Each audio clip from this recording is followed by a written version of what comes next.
3 दिन से है ना, 3 दिन से। क्या जलचरों ने प्रभु को देखा? 3 दिन से तो है, देखा नहीं देखा? कब देखा? कहा जब प्रभु ने जलचरों को देखा, तब जलचरों ने प्रभु को देखा। इसके माने जब भगवान की दृष्टि हमारी ओर होती है, तब हमारी दृष्टि नवसिद्धि सुनिए राम कथा की ओर होती है, इसके पहले नहीं होती। ये उनकी कृपा का परिचायक है, ये उनकी कृपा का प्रमाण है। ये कृपा करते हैं, नहीं तो बहुत लोग तो हम लोग मिले, गुरु जी हम तो एक एक विद्वान को सुने, कोई बचा नहीं हिंदुस्तान में, कोई हमको अपनी ओर खींच नहीं पाया। क्योंकि दुर्भाग्य है कि चुंबक जब भी खींचेगा लोहा को खींचेगा, गोबर को जिंदगी भर नहीं खींच। चुंबक गोबर खींचेगा, जब खींचेगा जो है ये खिंचाव ही तो है, ये लगाव ही तो है। इसीलिए मैं तो कहता हूँ, हमसे कभी लोग कहते गुरु जी आपके परिवार में कितने सदस्य हैं? हमने कहा अगले जन्म तक नहीं गिन पाऊंगा। कहा क्यों? क्योंकि राम कथा से और राम से जुड़ा हर व्यक्ति मेरा परिवार है। किसे मैं कहूँ कौन मेरा नहीं है? किसका रिश्ता राम से है, किसका रिश्ता राम कथा से है, तो सब मेरे ही परिवार हैं, मेरे ही अपने हैं। इसलिए मैं आपसे निवेदन करूँ, आइए देखें। जब राम जी देखे तब जलचरों ने भी देखा। इसके माने क्या है? 3 चीजें कृपा से मिलती हैं। दुर्लभम त्रयमेतत् दैवानुग्रह है तो हम शंकराचार्य जी कहते हैं। मनुष्यत्तम मोक्षत्तम महापुरुषों से मनुष्यता मोक्ष की कामना और महापुरुषों के साथ। पंडित जी बड़े प्रेम से देखे सुन, अच्छे विद्वान यहाँ बड़े बड़े आचार्यगण आके बैठ के कथा श्रवण करते हैं। और एक बात आपसे निवेदन करूँ, अपने में गौरवान्वित पंडाली है, इसमें संदेह नहीं। तो आप देखें, जैसे ही भगवान ने देखा तैसे जलचर उनकी ओर देखने लगे। मैं एक निवेदन करूं, कृपा माने क्या? लल्लूलाल जी, कृपा माने क्या है? लोग कहते कृपा माने क्या है? हमने कहा क्या है? कहा कृपा माने कामना की पूर्ति। हमने कहा यही भ्रम है। कृपा माने कामना की पूर्ति नहीं, कृपा माने कामना की निवृत्ति, पूर्ति नहीं। मधुरता कंठ में न होती तो कंठ विषपान बन गया होता। अभावना हृदय में न होती तो हृदय पाषाण बन गया होता। वासना प्रेम को न छलती तो प्रेम वरदान बन गया होता। याचना भक्त में न होती तो भक्त भगवान बन गया होता। कामना की निवृत्ति भागवतकार लिखते हैं, जिसमें प्रहलाद की चर्चा होती है। भगवान कहते हैं प्रहलाद कुछ मांग लो। आज का तो मांगना भी कहना खतरनाक है। क्यों पंडित? एक व्यक्ति को मृत्युदंड की सजा हो गई। मजिस्ट्रेट ने पूछा तुम्हारी अंतिम इच्छा क्या है? कहा सरकार हमारी अंतिम इच्छा है हमारी जगह आप फांसी पर लटक गए। जनवरी पसीना हो गया, इतना क्वालिफाइड आदमी। कहा प्रहलाद कहा मांगो मांगो। प्रहलाद ने कहा प्रभु अगर ना मांगू तो काम नहीं चलेगा। पूज देवला बाबा एक वाक्य कहते थे, बेटा कोई काम हो जाए तो कृपा समझो और ना हो तो परम कृपा समझो। इस वाक्य का मंथन करेंगे तो आपको बड़ा जीवन का रहस्य मिलेगा। हमारी दृष्टियां नहीं देख सकती कि परिणाम क्या है। हम वर्तमान को देखते हैं और साधक भविष्य को देखते हैं। उनका जब कोई काम हो जाए तो कृपा समझो और ना हो तो परम कृपा समझो। हम थोड़ा उसमें एमए पढ़ रहे थे, उदासीन हो गए। क्या बच्चा समझा ना का? ये बाबा वो थोड़ा और व्याख्या कीजिए। फिर किस्सा सुनाए। कहीं एक महाराज बेटा एक राजा था, टहल रहा था आंगन में, गिर पड़ा, उसका अंगूठा टूट गया। मंत्री ने कहा परमात्मा का सारा विधान मंगलमय होता। राजा ने समझा एक उम्मीदवार है, हाथ लगाए बैठा, हमारे मरने में बड़ा खुश हो रहा है, चोट लगने का बंद करो। बंद कर दिया। अब संयोग की बात कि राजा शिकार खेलने निकले और निकलने के बाद हमें डॉक्टर मदन मोहन मिश्र जी का आगमन हो रहा है। मैं जनमानस की ओर से आपका सम्मान करता हूँ। आप आ गए, विराजमान होंगे। आपके आने पे मेरी ऊर्जा और दुगुणित हो जाती है, इसमें कोई दो राय नहीं। तो देखें, आप विचार करें। तो बाबा ने कहा कि राजा ने कहा, मंत्री कहा लगता है तुम उम्मीदवार हो, हमारे मरने के बाद घात लगाए बैठे हो कि हम जो है राजा बनेंगे। जेल में डलवा दिया। अब राजा शिकार खेलने निकला तो उसका अंगूठा टूटा हुआ था। कोल किरातों ने पकड़ा, कहा बलि चढ़ा दो। तो कहा नहीं इसकी बलि नहीं हो सकती। कहा क्यों? अंग भंग है, बलि नहीं हो सकती। कहा ओ अंग भंग छोड़ दो, छोड़ दिया। जब आए राजा, कहा मंत्री कहा तुम्हारी बात तो सत्य है लेकिन पूर्ण सत्य नहीं। कहा क्यों? कहा पूर्ण सत्य इसलिए नहीं है कि आंशिक सत्य कहा जा सकता है। कहा क्यों?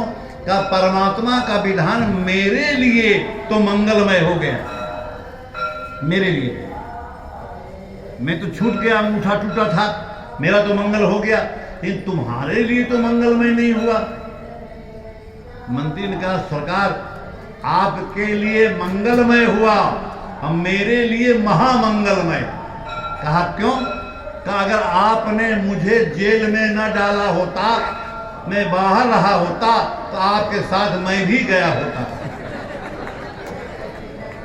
तो आपका तो अंगूठा टूटा था, मेरा तो अंगूठा टूटा नहीं। हमारा तो पासपोर्ट ही बन जाते, साफे हो जाते। इसीलिए परमात्मा के विधान को समझ पाना व्यक्ति के चाक्षुष प्रत्यक्ष की बात नहीं, वो नहीं समझ सकता। इसीलिए शंकराचार्य जी कहते हैं दुर्लभम त्रय में तत् दैवानुग्रह है तुकम मोक्षत्वम मनुष्यत्वम महापुरुष संशय। अगर भगवत कृपा नहीं होगी, लाख अनाउंसमेंट हो जाए, लाख 9 दिन सुनिए राम कथा का पोस्टर बैनर लग जाए, लेकिन कृपा नहीं होगी तो आप नहीं आएंगे। एक सज्जन हरदम परपंच की बात करते थे, तो महात्मा ने सोचा इनको ले चले वहां जहां मुर्दे जलते थे, स्मशान घाट ले गए। अब वहां मुर्दे जल रहे थे, वो बड़े बड़े गौर से देख रहे थे, बड़े गौर। तो महात्मा ने समझा कि हमारा लक्ष्य पूरा हो गया, हमारा लक्ष्य पूरा हो गया, क्योंकि आंख बंद कर लिए। तब कहा समझे? कहा हाँ। कहा क्या समझे? कहा सब समझ गए। कहा क्या समझे? कहा मुर्दों को जलते देख करके मैंने समझ लिया कि हाँ लकड़ी का कारोबार बढ़िया चल सकता है। अगर दुकान खोल लें अच्छी बिक्री होगी। कहा भाई यही समझे मुर्दा जलते देख करके। एक बात निवेदन करूं, बुद्धि जी भी बैठे हैं, ऊपर से गिरती चीजों को दुनिया देख सकती है, लेकिन सब न्यूटन नहीं हो सकते। मुर्दे सब देख सकते हैं, ये सब गौतम बुद्ध नहीं हो सकते। कविता सब लिख सकते हैं, सब गोस्वामी तुलसीदास नहीं बन सकते। इसी कविता वेद मंत्रों की तरह आज समाज में समादित हो रही, आदित हो रही। सबके बलबूते का नहीं कि तुलसीदास बन जाए, कोई नहीं बन सकता। क्यों? क्या ये साधनात्मक भूमि में लिखी गई वाणी है।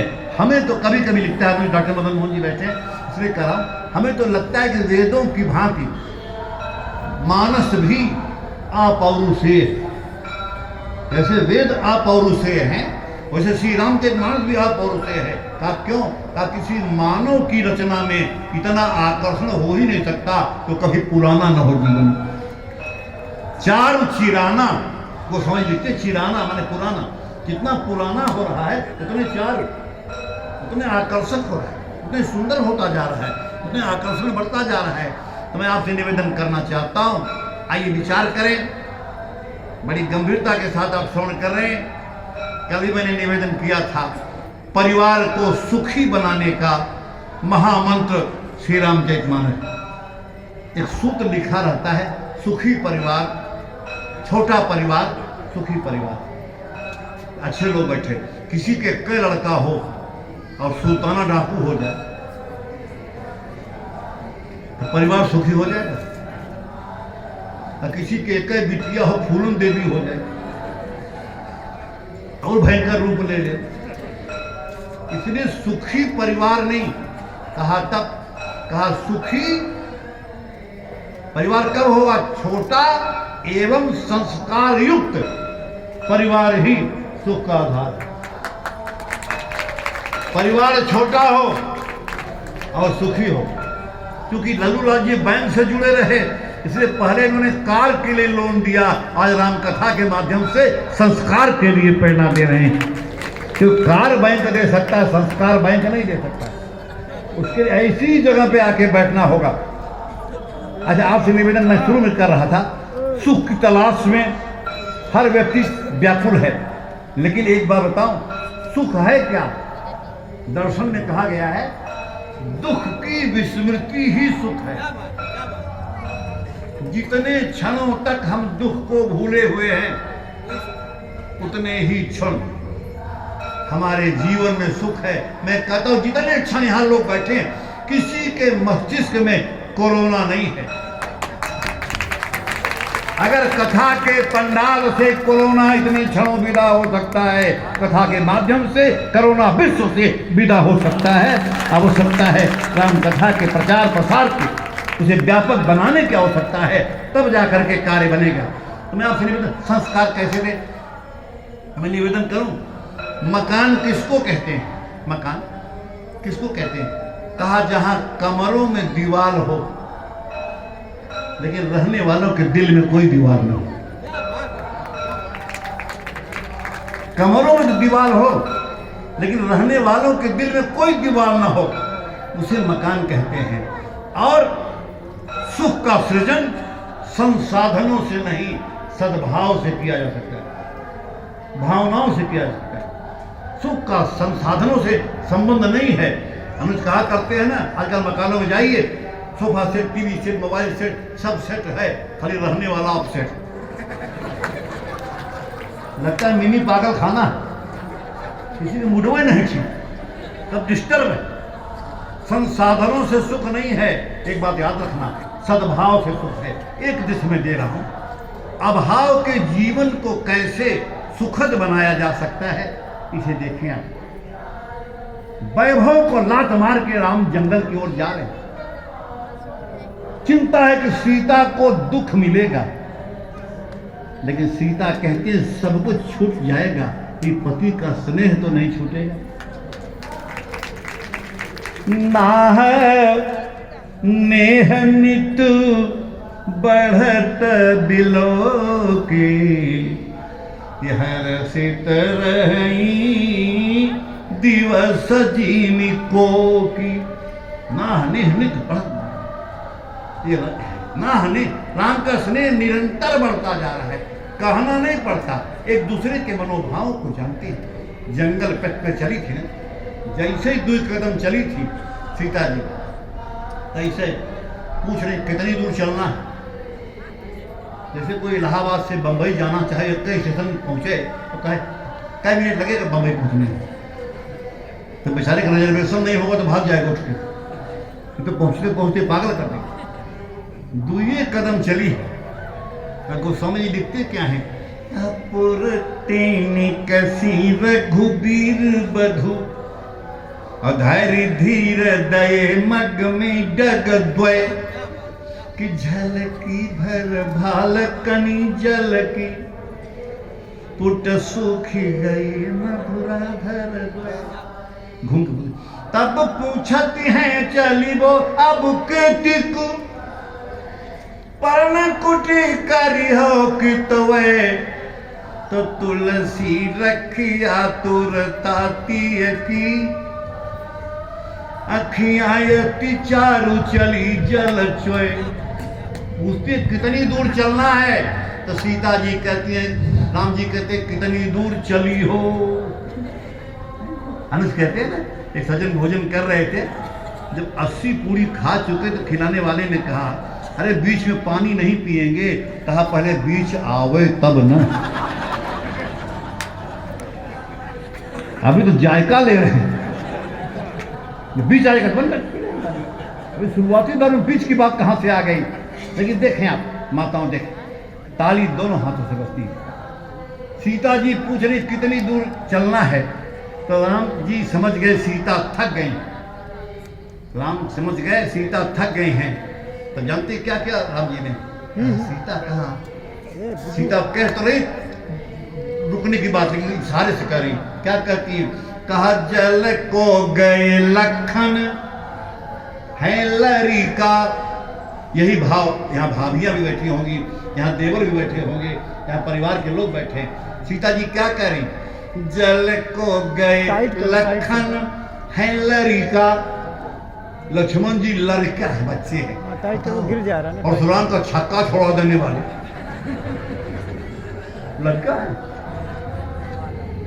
कहते लक्ष्मण जी लड़के हैं। एक बात निवेदन करूं, अयोध्या कांड तो नहीं ले जाऊंगा, एक पंक्ति खाली कह देना चाहता हूं, समझ लेंगे। कहा क्या, भरत राम के स्वभाव से निश्चिंत नहीं हुए, सीता के व्यवहार से निश्चिंत हो गए। जब तक सीता को भरत ने नहीं देख लिया, निश्चिंत नहीं थे कि भैया के हृदय में खाई होगी।